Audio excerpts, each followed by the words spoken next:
Pennywise. Você já imaginou que o pior monstro pode estar no esgoto? Não um esgoto comum, mas um poço de loucura, medo e escuridão que se conecta a algo muito maior. Um vazio além do universo conhecido, e dali que vem Pennywise, a face mais conhecida de uma entidade cósmica chamada de apenas It. Ele não é só um palhaço, ele é o medo em sua forma mais antiga, uma criatura ancestral que desperta a cada 27 anos para se alimentar, mas não de carne, e sim de pavor, de terrores infantis e de memórias que sangram. A figura do palhaço dançarino é apenas uma fachada, um disfarce escolhido não pela estética, mas pela ironia. Pennywise se apresenta como algo que deveria ser inofensivo e até divertido, mas por trás do sorriso há algo que o olhar humano não deveria ver, um núcleo de luzes vivas e incompreensíveis chamadas de Deathlights, tão alienígenas que um simples vislumbre pode quebrar a mente. Ele pode se transformar em qualquer coisa, qualquer pesadelo e qualquer trauma escondido na infância, mas ele prefere vir, dançar e esperar. O horror de Pennywise não está no que ele faz, mas no que ele representa, uma força cósmica que existe apenas para lembrar os humanos de que o medo é inevitável. E mais ainda, que não importa o quanto tentemos esquecer, ele sempre volta. E por quê? Porque Pennywise aprende, ele se adapta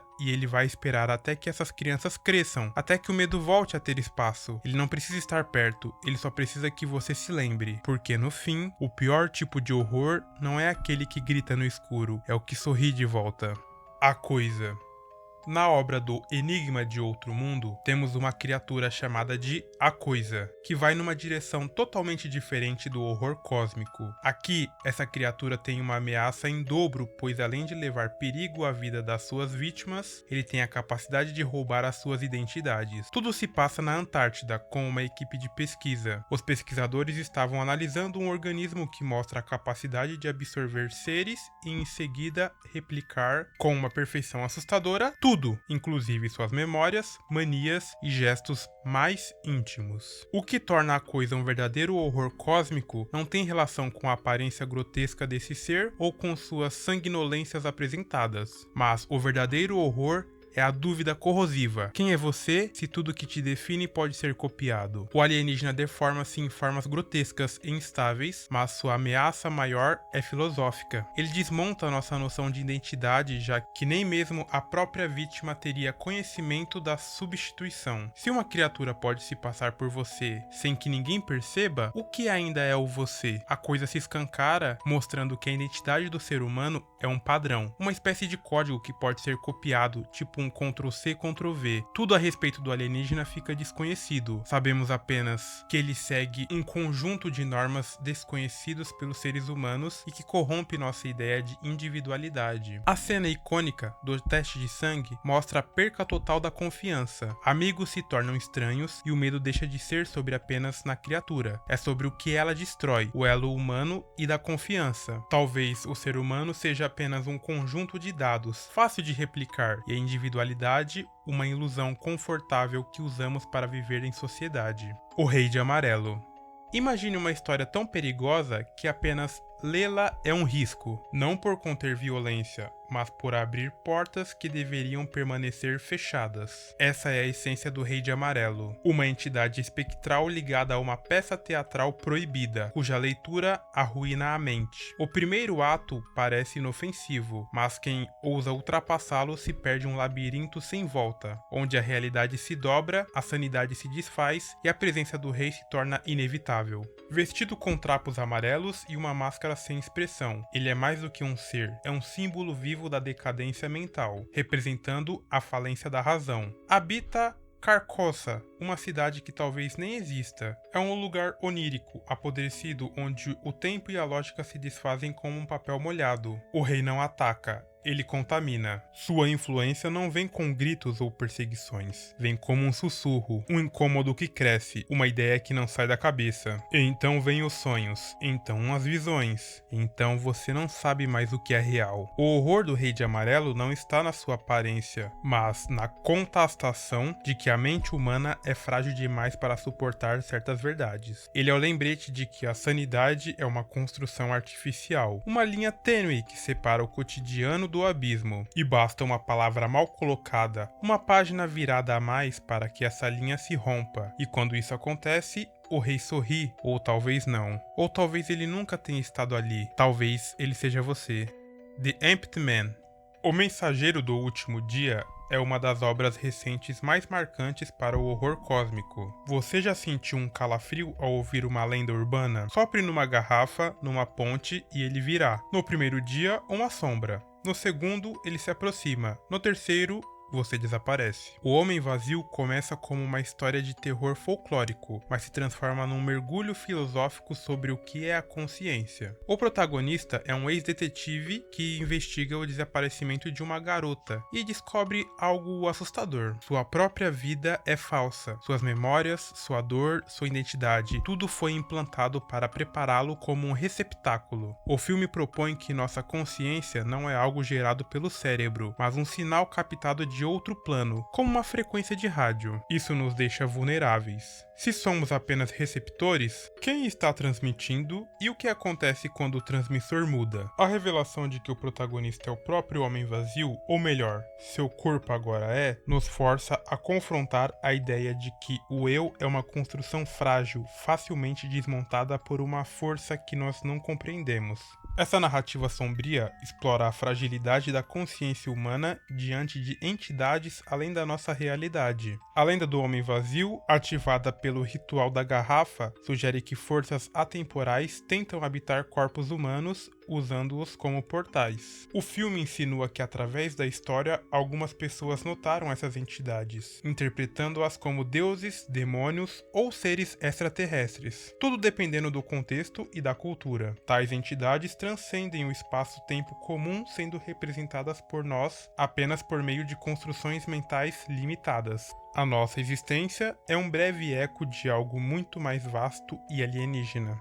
Necromorphos. Você conhece um destino pior que a morte? E se ao morrer seu corpo não descansasse, mas fosse reprogramado? No universo de Dead Space, a morte não é o fim, é o começo de algo muito, muito pior. Os necromorfos são cadáveres reanimados e distorcidos pelo sinal de artefatos alienígenas chamado de markers. Não como zumbis, mas como armas vivas moldadas por uma mente coletiva que existe apenas para se expandir e consumir. Garrafas afiadas, mandíbulas onde não deveriam estar, membros torcidos e espinhosos, grotescos. Mas nada disso é aleatório. Cada corpo é reciclado biologicamente para servir à infecção, para se tornar parte de algo maior. Mais do que os monstros, os necromorfos são extensões de uma inteligência alienígena. Um enxame, como se fosse uma colmeia movida por um único propósito, a conversão total. Humanos expostos ao sinal dos markers começam a enlouquecer, alucinar, até que perdem a mente e o corpo logo vem depois. Eles não matam, eles assimilam. E depois disso, o que vem não é vida, mas também não é morte. É uma terceira coisa,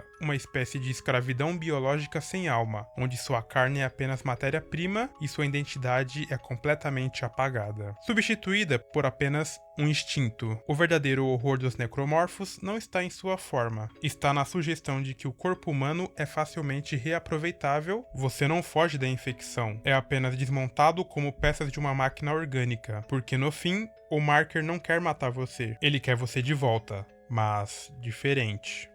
Kang. Se você descobrisse que tudo o que viveu já foi vivido antes e vai acontecer novamente, com ou sem você, Kang, o Conquistador, não é um monstro ancestral vindo das profundezas do espaço. Ele é algo muito pior, um homem que foi longe demais. Vindo de um futuro tão avançado que parece magia, ele domina o tempo, o multiverso e todas as variações da realidade como se fossem apenas versões alternativas de um mesmo jogo que ele já zerou milhares de vezes. Kang não destrói com raiva, ele reorganiza. Cada linha do tempo é um teste, cada civilização um experimento. Ele não precisa vencer hoje, ele só precisa vencer em algum lugar dos multiversos. E o pior, ele já venceu várias e várias vezes. Heróis, deuses, vilões, todos são peças em seu tabuleiro cósmico. E quando pensam que venceram, Kang sorri, porque ele, em alguma ramificação, já tinha previsto essa vitória. Ele está apenas esperando do outro lado. O verdadeiro horror de Kang não está na sua tecnologia, mas no que ele revela. O livre-arbítrio é uma ilusão. A realidade é apenas um círculo fechado rodando em versões dele mesmo, cada uma mais implacável que a anterior. Você pode resistir, lutar e até matá-lo, mas haverá outro Kang, mais experiente, cruel e inevitável. Porque, quando o tempo tem dono, a liberdade deixa de ser uma escolha e vira apenas uma permissão temporária. Bloodborne. Em Bloodborne, o jogador mergulha em uma cidade vitoriana assolada por uma praga que transforma pessoas em feras grotescas. Inicialmente parece uma caçada gótica a lobisomens, só que ao descobrir que tudo é muito mais profundo e terrível. Essa praga não é um vírus comum, a praga é consequência do uso do sangue de entidades cósmicas, os grandes seres descobertos em labirintos ancestrais sob a cidade. A Igreja da Cura acreditava ter encontrado um milagre. O sangue dos grandes seres curava doenças. Então começaram a venerar esse sangue como uma cura milagrosa. Mas como toda bênção mal compreendida, veio com um preço, desencadeando transformações monstruosas e um colapso da realidade. À medida que o jogador avança, ele percebe que a realidade está desmoronando. Monstros invisíveis se tornam visíveis, cânticos cósmicos sussurram nas sombras e a sanidade começa a ruir. É usado um conceito de insight para capturar o centro do horror cósmico. Ao acumular conhecimento sobre essas entidades, o jogador começa a perceber horrores antes invisíveis. Criaturas indivisíveis, rituais perturbadores e ritos que corroem a mente. O preço do conhecimento. Quanto mais se entende, mais se vê, e mais enlouquecedoras são as verdades. O próprio conhecimento é perigoso.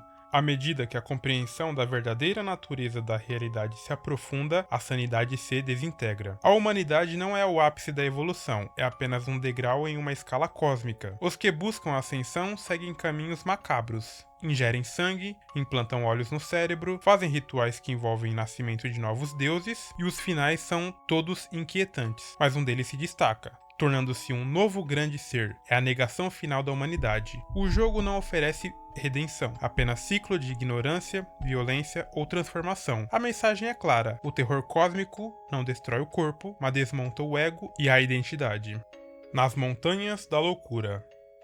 Agora o papo de horror cósmico vai para algo mais abrangente, algo em escala de civilização. Em Nas Montanhas da Loucura, uma expedição descobre ruínas deixadas pelos antigos. Seres alienígenas que vieram à Terra, criaram a vida, dominaram o planeta antes que qualquer animal andasse em terra firme. Tudo como um experimento científico há bilhões de anos, então somos resultado de experimentos biológicos. Ao explorar a cidade, os protagonistas percebem que os humanos não são uma criação divina ou um produto de seleção natural. Somos o resultado desses experimentos. Isso faz com que caia por terra tudo o que entendemos dos seres humanos. Até aquele ponto, o que vai desde religião, ciência e cultura, que nada mais são as forças que regem o ser humano, são apenas inverdades. Nossas células carregam a assinatura dos antigos. Nossos corpos foram moldados para servi-los, mas nem mesmo esses deuses engenheiros estavam seguros. Esses seres superiores foram superados por suas próprias criações, os Shoggoths, seres artificiais que escaparam do seu controle e destruíram. O terror atinge seu ápice quando os exploradores encontram os antigos e os Shoggoths, vivos, confrontando a fragilidade da sua própria existência. A fuga desesperada, impulsionada por um horror existencial, é intensificada por um vislumbre final de algo ainda mais alienígena além das montanhas, sugerindo que o universo guarda segredos ainda mais vastos, prontos para esmagar qualquer ilusão de centralidade humana. O conhecimento que eles obtêm não os fortalece, apenas destrói suas certezas. O mundo se torna um lugar onde tudo o que pensávamos saber, história, biologia, espiritualidade, é derrubado. E além das montanhas, há algo ainda mais terrível, esperando para ser descoberto. O horror termina sugerindo que sempre haverá forças ainda mais vastas e desconhecidas nos espreitando.